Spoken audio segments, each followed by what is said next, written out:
Dito mo makikita ang pinakamataas na statue ng Virgin Mary sa buong Asia. At ito nga ay matatagpuan sa bayan ng Batangas. At ngayon, ito ang destinasyon natin. Perfect na perfect to mga boss kung mahilig ka sa mga adventure at pang Instagrammable na lugar. 94 kilometers ang magiging biyahe natin at bukod dito, ay kailangan nga natin baybayin ang bayan ng Calamba, Tanawan, Lipa hanggang Batangas. Sobrang nakakapagod pero may enjoy mo naman ang biyahe lalo na kung nasa bayan ka na ng Batangas. Dahil marami ditong magagandang spot na pwede mong tigilan. Tulad na lamang nito. Perfect spot ito para sa mahilig mag-picture.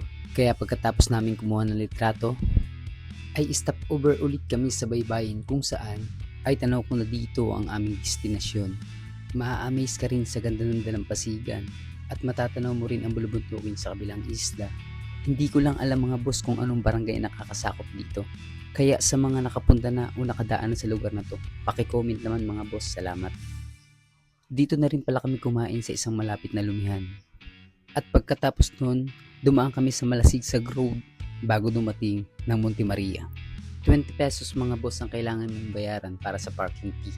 At pag nakapasok ka na, malaya ka nang ikutin ang ganda ng Monte Maria.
At pagkalipas nga ng ilang minutong pag-ikot-ikot ay niyaya ko na si Risa na umakyat sa itaas na bahagi ng statue.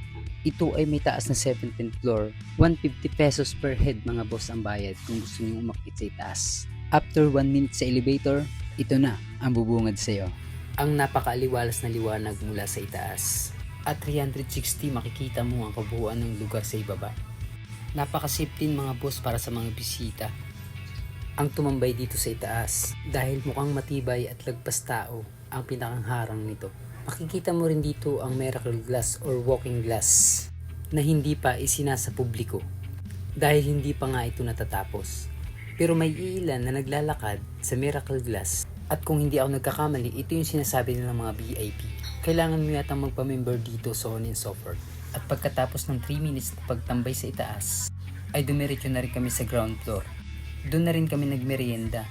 Dito mo rin makikitang nakadisplay ang kanilang mga souvenirs. At sa oras nga na ito ay nagkayayaan na rin kami umuwi. At yun, shoutout kay CJ Floro at sa kanyang partner, salamat sa pagsama. Thank you for my family and friends na lagi sumusuporta. At salamat din sa mga hindi natin kilala pero pinapanood ang mga bidyong nilalatag natin. Maraming salamat. Mabuhay kayo hanggang gusto nyo.